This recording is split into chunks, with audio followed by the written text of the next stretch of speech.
city, the scene of some 50,000 fires a year, most of them accidents, but we like to make sure.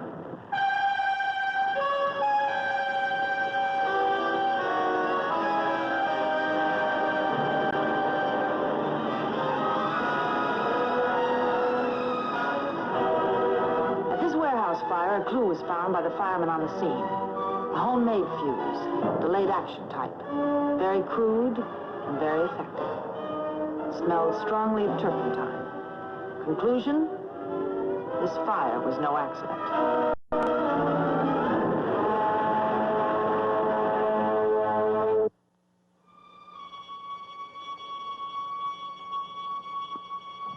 The investigation of arson is usually left to the fire department, but this time they sent me, a lady cop.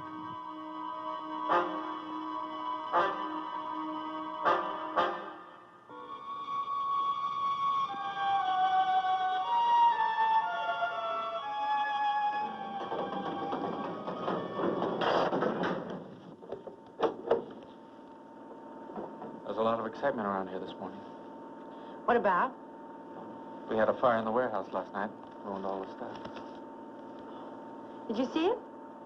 No. I go off at 6.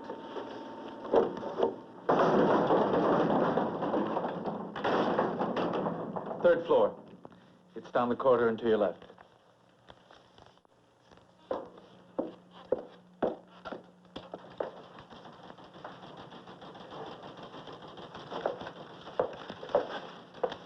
Yes.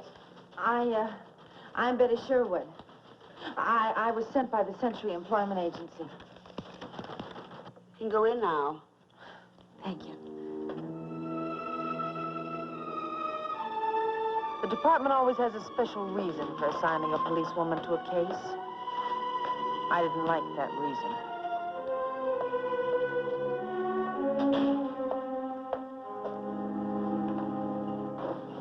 You are the policewoman? That's right, Mr. Risco. The fire marshal told me you'd be coming. I haven't said anything to any of the others. Good. You've seen her? The dark-haired girl near the entrance? Yes, that's the one. Now, you understand, I'm not accusing her of setting the fire. I don't happen to believe that just because of something in somebody's past that... Well, I agree with you completely, Mr. Risco. I'm here to check on her actions, not to convict her. Quite frankly, I hope she's innocent. So do I. One other thing, how many people have keys to this building besides Michelle? Well, the whole office staff, of course, including myself. I suppose I'd be a suspect if I hadn't been in Miami last night. I suppose so. Well, shall we get started? Jenny, Miss Sherwood will be working with us here for a while. Have her help Michelle with the invoice file. Yes, Mr. Risco. Thank you. You'll have to bear with us today. Everything is a little confused around here. I heard there was an accident. It was fire. Not so sure it was an accident.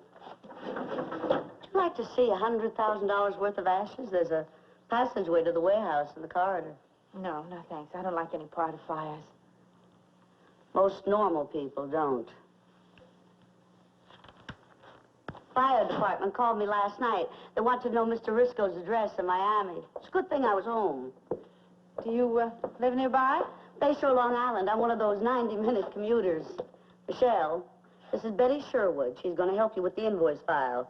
Show her what to do. All right. If there's anything you need, ask me. Thanks.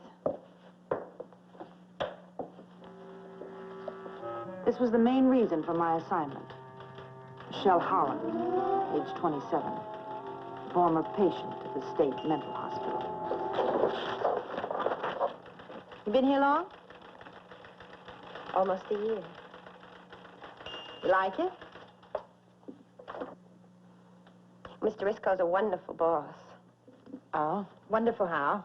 Oh, 3-week vacations, lots of office parties. We're having one this Friday, if they go through with it after the fire. It's the 25th anniversary of the firm. Oh, business must be good. Not lately. Got the stencil finished? Almost, Paul. Hi. Hi. Oh, this is Betty Sherwood, Paul. Are you black or regular? Mm-hmm. Your coffee, you take a black or regular? Oh, I take it regular. We had a fire. Yeah, I heard. Must have been a beaut. I'm sorry I missed it. Oh, where were you? Playing handball at my club. Your club? That exclusive one on 63rd Street. The YMCA. You must have seen the fire, Michelle. How could I have seen it? Well, you said you were going to work late last night. I changed my mind. Yeah, but you told me you had to stay late. Here's your stencil, Paul.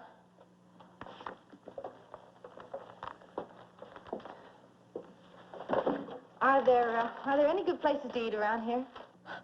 I'll show you one that's only medium bad. Thanks. It didn't take another fire to melt the ice, just a quiet lunch, a brisk walk with some pleasant conversation, and a lunch hour shopping spree. She was easy to like.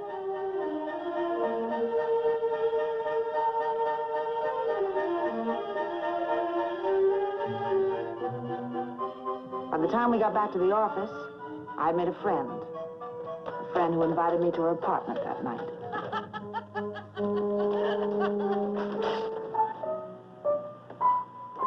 And be careful what you say to Jenny, because she'll act very sweet and try to get you to confide your secrets. And when you least expect it, you'll find 6 inches of tempered steel in your back. She doesn't seem the type. Oh, did you hear her remarks today about fire not being an accident?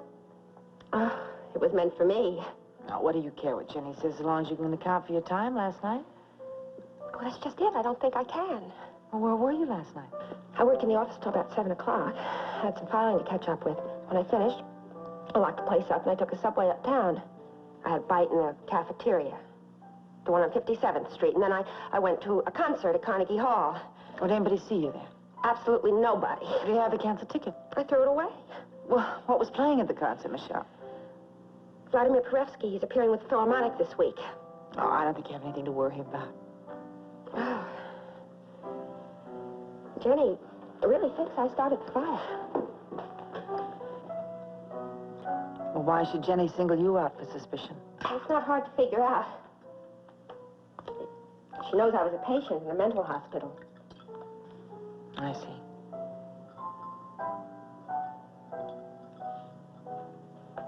Does that frighten you, Betty?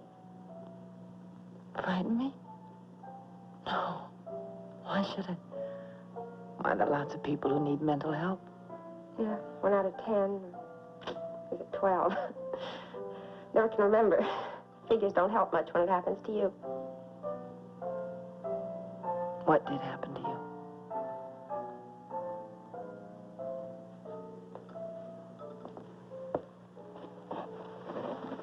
I guess it's not an unusual story.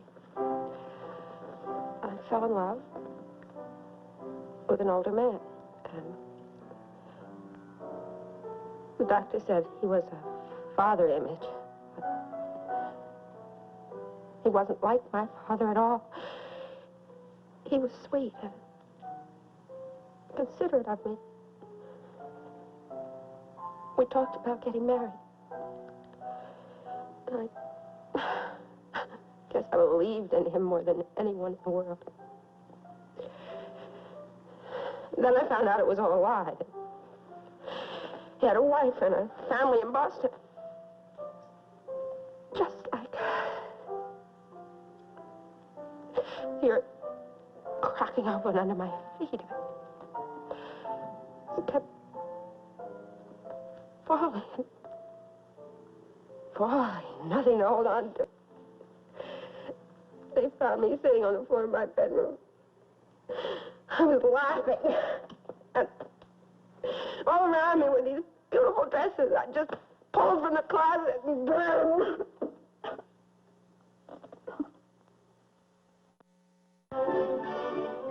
On this assignment, I found myself in a 9-to-5 job wrestling with the crowds.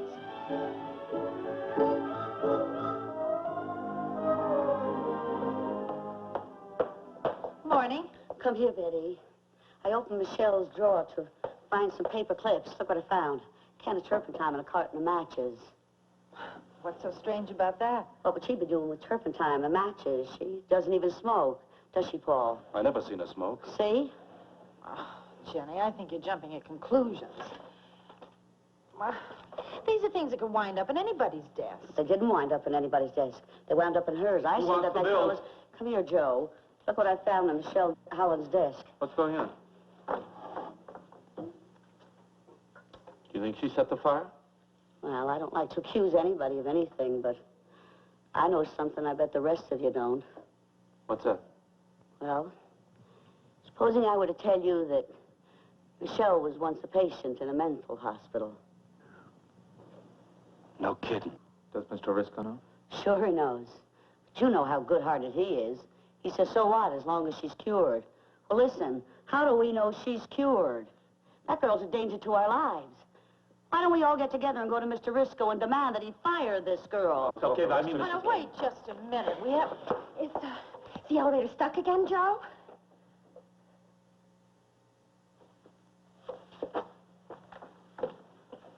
What is it?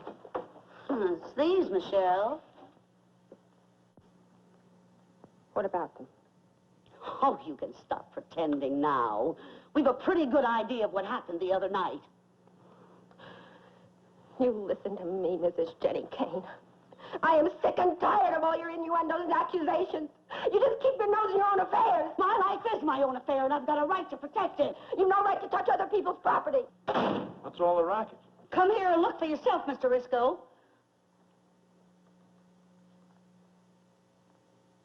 Are these yours, Michelle? Of course they're mine, Mr. Risco. I keep matches in my desk because the salesmen are always asking for a light.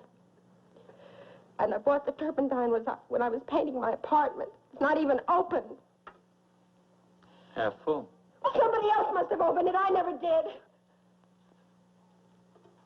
I'm telling the truth.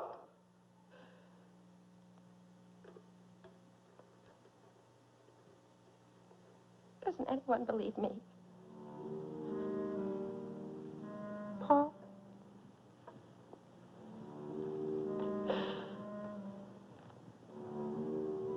Betty?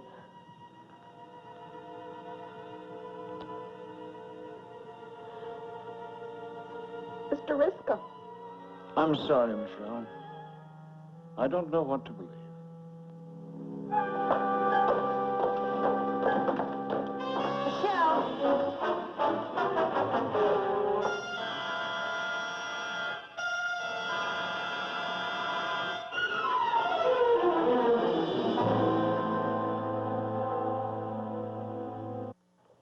But why?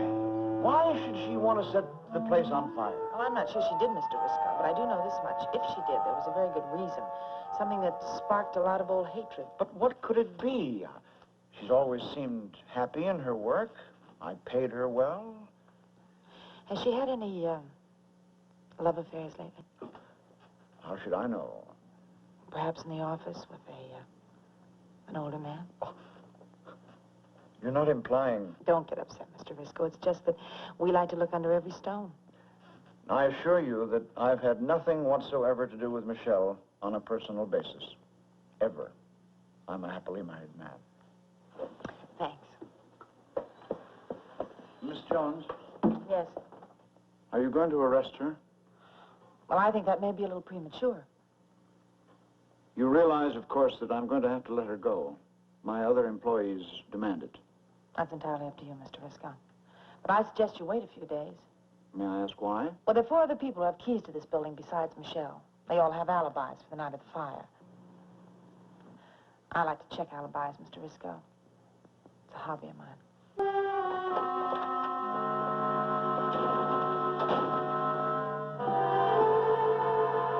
With the help of the fire marshal staff, we did a thorough check on all the suspects. Confirmed, Mr. Risco was in Miami the night of the fire. Confirmed, Jenny Kane was at home in Bayshore, Long Island. Confirmed, Paul Williams, the office boy, was playing handball at the YMCA. 3 suspects cleared. 2 left unaccounted for. You going to the office party tomorrow? Mr. Risco's decided to have it. I don't know. I hadn't given it much thought. They're usually pretty good. What do you think of Michelle setting fire to the place? Oh, What makes you think she did it? Well, you saw the can of turpentine, didn't you? Oh, yeah, I know, but that doesn't exactly prove anything. Does to me. Besides, can she account for her time? Well, it's not always easy to account for your time. It is. If you're innocent. All right. Now, let's say somebody accused you of setting fire. Can you account for your time? Sure. I was down at Grady's bar. Yeah, did anybody see you there? Nobody. Just the police department of the city of New York.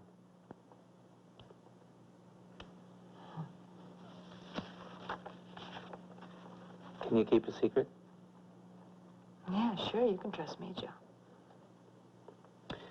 Well, I got a little high that night, and, well, I tossed a bottle right through Grady's window, so he called the cops, and I spent the night in jail. But, you won't say anything, will you? Oh, no. No, I won't say anything.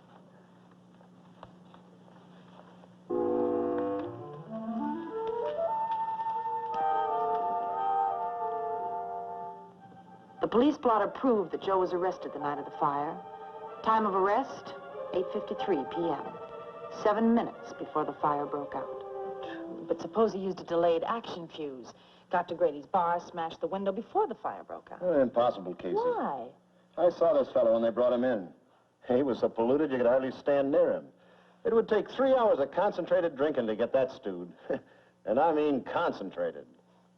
All right. Thanks, Bill. A girl named Michelle. One more suspect to talk to. There's nothing to talk about. Where are you going? Don't know. I'll make up my mind when I get to the bus station. I think you're making a big mistake, Michelle. If you leave now, they won't suspect that you're guilty anymore. They'll be sure of it. I didn't know there was any doubt left. There is, as far as I'm concerned. You had a funny way of showing it this morning. I'm willing to help you if you let me.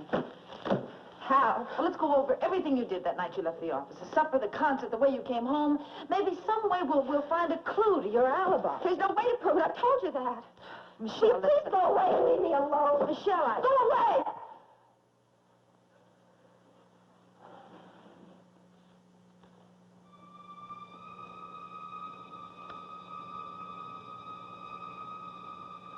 Michelle. Michelle, isn't this... You give me that. Now, wait a minute. Well, this is dated Monday night. The night before the fire. Michelle, you lied to me. Why? I had to lie. Because you were guilty? No. Where were you the night of the fire? I worked in the office till 9. I was ready to leave when I smelled smoke. I went down the passageway to the warehouse. I saw the fire, but I got scared. I ran out into the street and I pulled the alarm, and then I hid in an alley. I hid there most of the night. What were you scared of?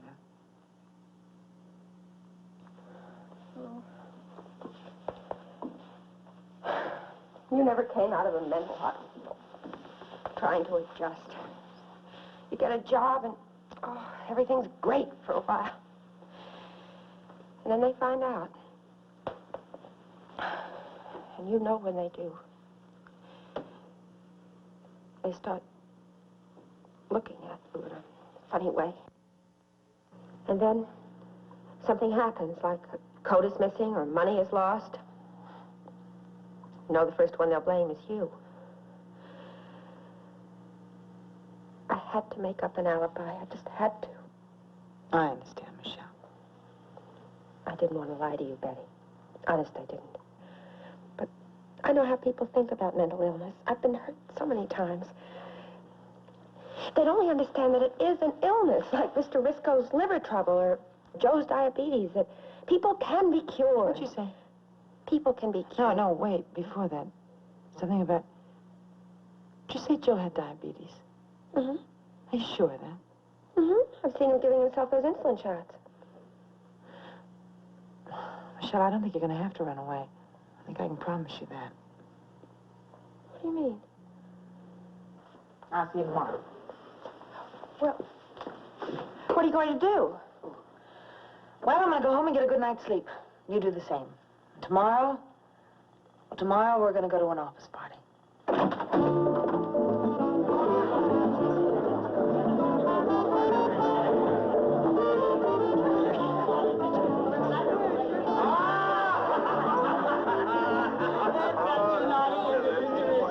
Well, she has a nerve showing up here. Well, as long as she's here, let's try to make her feel welcome, Johnny. Oh, I intend to, Mr. Risco. I certainly intend to. Hi, Betty. Can I fix you a drink?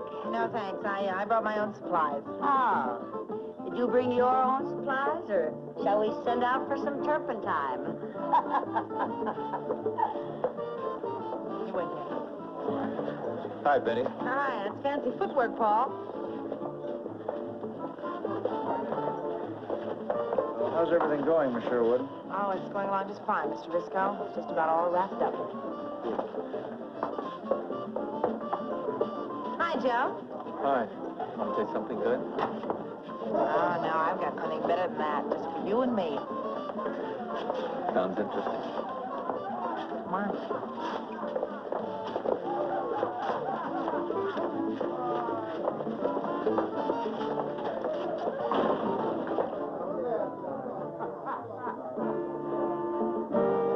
There's my baby. Huh. Think she looks like me? Yeah.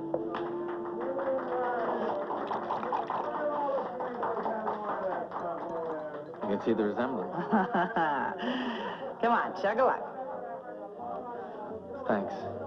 I've already had a Oh, few. Joe, you're not even an inch off the ground. Look, I still got work to do. Oh, don't worry about them. Let them walk down. The exercise will do them good. Okay.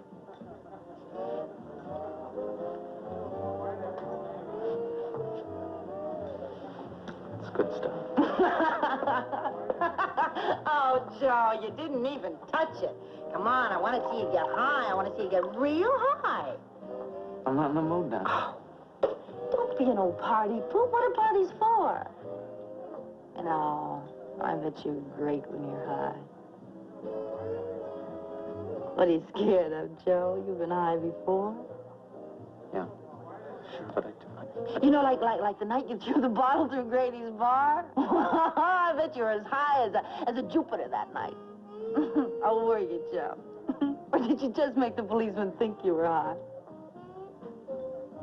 I don't know what you're talking about. How'd you make me think you were high, Joe? Like this? Hey, what do you think you're doing? Cut it You out! get high, Joe, real high. Cut it out! Cut it out! Isn't this how you always get high, Joe? Are you nuts or something? Cut it out! You didn't get drunk that night or any other night. At least not since you've had diabetes. I may not be a doctor, Joe, but I do know this much. A diabetic can't get drunk.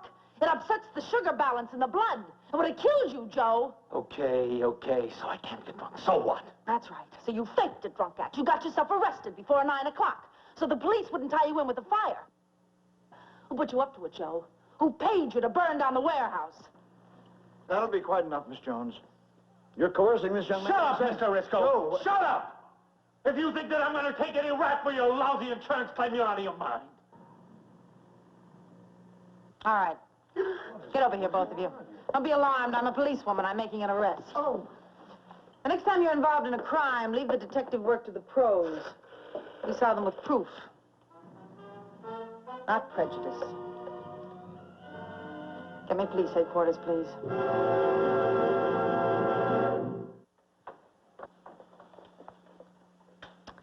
Mr. Risco's books. We'll go over them for evidence for possible motivation for arson. That's the technical side of the case. The human side is Michelle, a young woman who proved that it's possible for a mentally ill person to be completely cured. Tomorrow she'll be out looking for a job. I hope she finds a good one. a place where people are enlightened about things like mental illness. If she comes to your office, give her a break.